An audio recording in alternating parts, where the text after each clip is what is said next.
R. Kelly's been in jail for a long time, and I'll be honest, the fact that something like this, or someone didn't attempt to do this before, it's surprising. Tonight, an inmate claims he snuck into R. Kelly's jail cell to attack the singer. R. Kelly is going to be looking for a little more protection while he's in jail in Chicago, because we've heard from officials at the prison he was attacked by another inmate. R. Kelly, time in prison has not been easy. He had a run-in with a dangerous gangster behind bars. Who was this gangster, and why did he target R. Kelly? Prison is a place where respect and power matter. Some inmates don't care if someone was a celebrity on the outside. They only care about who is strong inside the prison walls. R. Kelly, used to a life of luxury, was not ready for the reality of prison life. Did the prison guards help him, or did they turn a blind eye? Being locked up with violent criminals is already a nightmare, but being attacked inside a prison makes things even worse. Let's find out what happened. So, R. Kelly, when he was attacked in prison by a dangerous gangster named Jeremiah Shane Farmer. By a farmer who claims he was forced to beat the Grammy winner. Kelly was asleep in his cell at Chicago's Metropolitan Correctional Center. Farmer was no ordinary prisoner. He was part of the Latin Kings, one of the most feared gangs in America. This gang is known for its brutal ways, and Farmer was one of its most violent members. One day, inside the prison, he attacked R. Kelly. The news spread like wildfire. People began asking questions. Was this attack planned by the Latin Kings? Did they have a reason to go after R. Kelly? Or was this just one man acting on his own? Farmer writes he was, quote, forced to assault hip-hop and R&B singer R. Kelly in hopes of getting spotlight attention and world news notice to shed light on the government corruption, end quote. No one knows for sure, but one thing is clear. Prison can be a dangerous place, even for a famous person like R. Kelly. Prisons have their own rules, and gangs have a lot of power behind bars. If someone is targeted, it's almost impossible to escape. R. Kelly, once a superstar, found himself in a place where fame meant nothing. He was just another inmate surrounded by criminals, some of whom had nothing to lose. When Farmer attacked him, many people wondered why. Did the Latin Kings see R. Kelly as a threat? Did they want to send a message? Or was this attack personal? These are the questions people are still trying to answer. Kelly's attorneys have repeatedly asked for the singer's release while he awaits trial. So far, all those requests have been denied. Now let's talk about the man who attacked him. Jeremiah Farmer is not just any criminal. He is 39 years old and has a long history of violence. He wasn't just arrested for minor crimes, he was locked up for racketeering, and back in 1999, he was involved in a gang conspiracy that lasted for years. But the most chilling part, he was responsible for the brutal two businessmen. Marion Lowry and Harvey Seegers owned a business called Calumet Auto Rebuilders. One day they became Farmer's targets. He didn't just kill them, he beat them to death with a hammer. The crime was so brutal that it shocked everyone. These weren't gang members or criminals, they were regular men running a business, but that didn't matter to Farmer. He wanted them gone, and he made sure it happened. The FBI called Farmer a terror to the community. He didn't just commit crimes, he spread fear. His arrest and sentencing were meant to show others that such behavior would not be tolerated.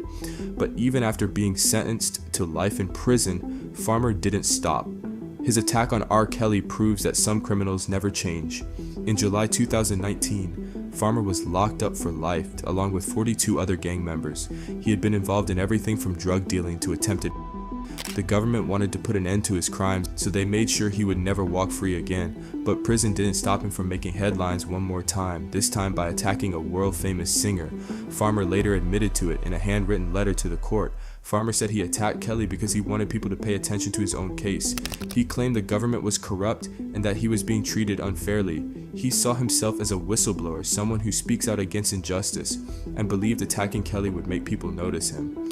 Farmer writes he was, quote, forced to assault hip-hop and R&B singer R. Kelly in hopes of getting spotlight attention and world news notice to shed light on the government corruption, end quote. Farmer's confession shocked many people and raised questions about why he attacked Kelly. According to Farmer, he felt desperate and had no other way to get attention. He was stuck in jail during the COVID-19 pandemic and had no access to legal help. He also said his lawyers had abandoned him. Feeling hopeless, he decided to attack Kelly, thinking it would help bring attention to his own problems. The attack was brutal. Kelly was sleeping in his cell when Farmer suddenly attacked him. He punched Kelly several times before prison guards stopped him. One guard had to use pepper spray to break up the attack.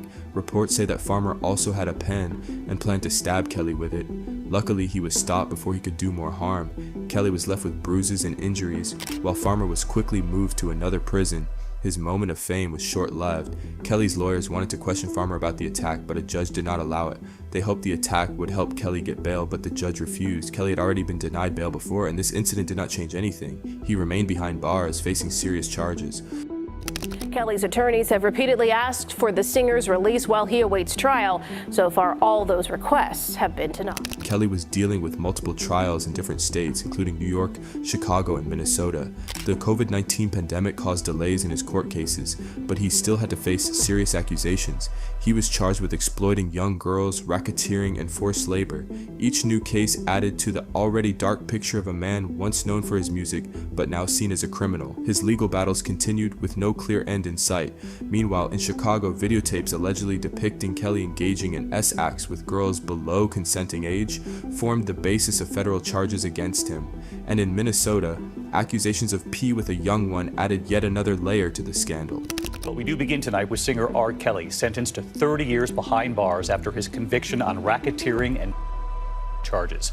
Prosecutors accused him of leading a criminal enterprise of managers, bodyguards, and other employees. As the legal proceedings dragged on, the fate of both Kelly and Farmer hung in the balance.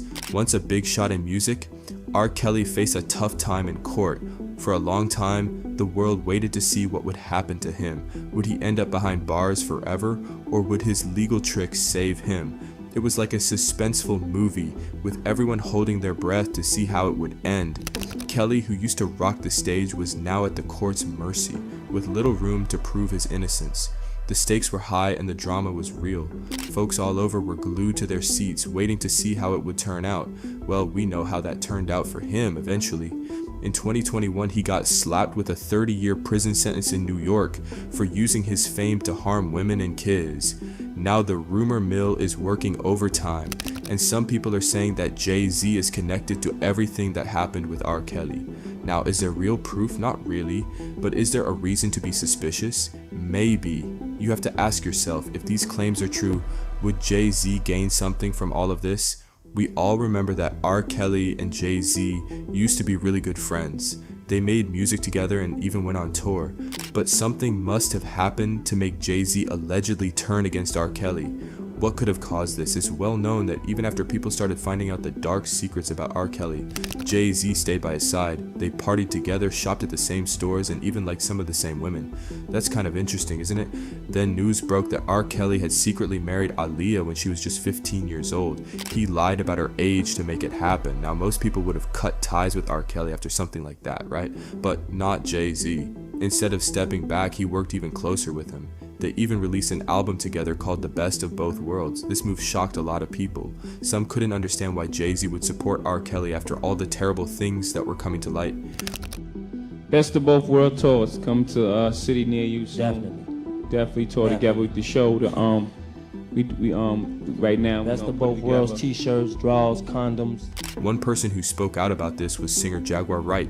She openly questioned why Jay-Z would stay connected to R. Kelly even after the truth about Aaliyah was exposed. It was strange. Why wasn't Jay-Z bothered by what R. Kelly did? Why was he still willing to work with him? These questions made people wonder what was really going on behind the scenes. Right. Sitting back there like Perv Master. Perv Master Aura. She came out at 15. Some people started thinking that Jay-Z and R. Kelly might have played a bigger role in Aaliyah's career and tragic death. Now, this is just speculation, but some believe that there was more to the story than what we were told. Could Jay-Z have had some kind of influence? No one knows for sure, but the rumors have never really gone away. And he was working with R. Kelly, and they were making so many records together. You know, they made all of those records together. They both fucked Aaliyah. They shared so much in common. Even though they were close for years, something caused their friendship to completely fall apart. R. Kelly himself said that Jay-Z was not really a true friend. Recently, a man named Ronnie Bo, who was in prison with R. Kelly, shared some shocking details. He said that R. Kelly always believed Jay-Z had a serious grudge against him and may have even wanted him dead. According to Ronnie Bo, R. Kelly thought Jay-Z was jealous. At that time, R. Kelly was one of the biggest names in music, even bigger than Jay-Z. This could have made Jay-Z feel threatened. Ronnie Bo also said that R. Kelly believed Jay-Z was behind some death threats he received before a concert at Madison Square Garden in 2004. If true, this is a really big deal. Felt like Jay-Z was kind of insecure because R. Kelly at the time was technically bigger than him. During that Madison Square Garden show, something strange happened. R. Kelly suddenly ran off the stage claiming that people in the crowd were pointing guns at him. He tried to come back, but before he could, he was pepper sprayed by Tyron Smith, who just happens to be one of Jay-Z's close associates. This event ended R. Kelly's time on the tour and led to a huge lawsuit. R. Kelly sued Jay-Z for $75 million, claiming breach of contract. Outrageous, but he felt like Jay-Z wanted to get him for whatever reason. This situation made a lot of people question what was really going on between the two. Could it be that Jay-Z had been trying to take down R. Kelly for a long time? Some believe that Jay-Z knew about R. Kelly's crimes for years but only used the information when it was beneficial to him. Instead of speaking out earlier, he supposedly exposed R. Kelly at the right time to make sure he stayed on top of the music industry. Some people even go as far as to say that when nothing else worked, Jay-Z turned to a gang called the Latin Kings to take care of R. Kelly. That this is a wild theory, but when you look at everything that has happened, it does make you wonder. So, is Jay-Z really behind all of this? That's something we may never know for sure. But one thing is certain, there's a lot more to this story than meets the eye. But let's take a beat to actually look at the gang that the attacker belongs to. As earlier mentioned, Jeremiah Farmer is a member of the notorious Latin Kings gang. Now, for some folks that might be wondering who the Latin Kings gangs are, the first thing to know is that this is a group you don't want to be caught messing with. Here's how they started. In the bustling streets of Humboldt Park, Chicago, back in 1954, a group called the Imperials rose up, led by Ramon Santos. They were initially a group that fought for Puerto Ricans in Chicago. Their mission was to fight against the discrimination that plagued their community. Life in the city was not easy. People struggled to make ends meet, and danger was always around the corner. Many groups formed to protect themselves, especially Puerto Ricans and Mexicans who faced discrimination and violence. They were not safe from other gangs like the Greeks and Italians who often targeted them. To stand stronger, different Puerto Rican and Mexican gangs came together. They decided to unite under one name, and that is how the Latin Kings were born. We're like basically protecting all down 26th Street, making the blacks did not steal because they were stealing all down 26th Street. First protecting they though. In the beginning, the Latin Kings had a good purpose. They wanted to protect their people from harm. They saw themselves as a shield defending their neighborhoods from those who wanted to hurt them. They fought against groups that targeted Puerto Ricans and other Latinos. At first, they were a force for good, standing up for their community. But as time passed, things started to change. Instead of just defending their people, they began to do things that were not right. They turned to crime, and their influence started to grow beyond their original neighborhood of Humboldt Park. Today, the Latin Kings are one of the most powerful gangs in the United States. They are not just in Chicago anymore. They have spread across the country, with members in more than 158 cities in 31 states. Some of the biggest cities where they are found include New York City and Los Angeles. In their hometown of Chicago, their numbers are huge, with estimates saying they have between 20,000 and 35,000 members. This makes them one of the largest and most organized gangs in the country. But it does not stop there. The Latin Kings are not just an American gang anymore. They have grown into an international group. They now have members in different parts of Latin America and even in Europe. Their reputation has spread far and wide. They are no longer just a group of people trying to protect themselves. They have become a large and dangerous organization known for their strength and ruthlessness. Among Hispanic street gangs, the Latin Kings are one of the biggest. Only a few other gangs can match their size and power. Groups like the Sureños, Norteños, MS-13, and the 18th Street Gang are their main rivals. In Chicago alone, their numbers are staggering, with over 25,000 members. This makes them a major force in the gang world, but behind all these numbers, there is a sad truth. The Latin Kings started with good intentions. They wanted to stand up for their people, fight for justice, and protect their community. But somewhere along the way, they lost their purpose. Instead of helping their people, they became a source of violence and crime. They started hurting the very people they once tried to protect. This is something that happens often in life. Good intentions can sometimes lead to bad outcomes. Yeah, we're the most feared neighborhood in Chicago. Out of all the Mexicans, Little Village, we be up anywhere. If you ever want to know how to spot a Latin King member, there are signs you can look for. They have specific symbols that represent their gang. One of the most important symbols is the crown. It can have 5 points or 3 points, and it is used to show their loyalty and honor. You might also see letters like LK, ALK, ALKN, or ALKQNN written on walls or clothing. These letters stand for the unity and pride of the gang. Another common symbol is the image of a lion or figure called the King Master. These drawings are used to show their strength and authority, but being a Latin king is not just about wearing symbols and colors. The gang is part of a bigger alliance called the People Nation. This means they have certain allies and enemies in the gang world. Their main rivals belong to the Folk Nation Alliance. In this world, loyalty is very important. Members are expected to follow strict rules, and breaking these rules comes with consequences. The Latin kings take discipline very seriously. Their rules are not just suggestions, they are strictly enforced. If a member breaks the rules, there is a process to deal with them. First, a procedures for violation form is created. This form explains what the member did wrong. Statements are collected from other members who saw what happened. Then the gang holds a crown hearing where they decide if the person is guilty and what their punishment should be. Punishments depend on how serious the offense is. Some members might get probation, which means they have to follow extra rules for a certain period. Others might have to pay fines or be suspended from wearing gang colors. But for bigger offenses, the punishments are much harsher. Some members get physically beaten by their fellow gang members. This could be a 3-minute physical or even a 5-minute physical, where the person is attacked for that amount of time. In extreme cases, members are given a punishment called beat on sight, which means they will be attacked anytime they are seen. The Latin Kings is a story of lost potential. They started as a group that wanted to make life better for their people. They had a purpose and they were fighting for justice, but over time things changed. Instead of helping their community, they became a source of violence and fear. Their name is now linked to crime, not protection. It is a reminder that sometimes when power grows too much, it can lead people down the wrong path. The Latin Kings have very strict rules, but why? For them, it's all about keeping order and making sure everyone respects each other. They believe their gang is like a family, and every family needs rules. Without them, things would fall apart. Loyalty is the most important thing to them. In their world, rules are not just rules. They are the foundation of everything. If you break the rules, you face serious punishment. They believe this is the only way to keep their group strong and united.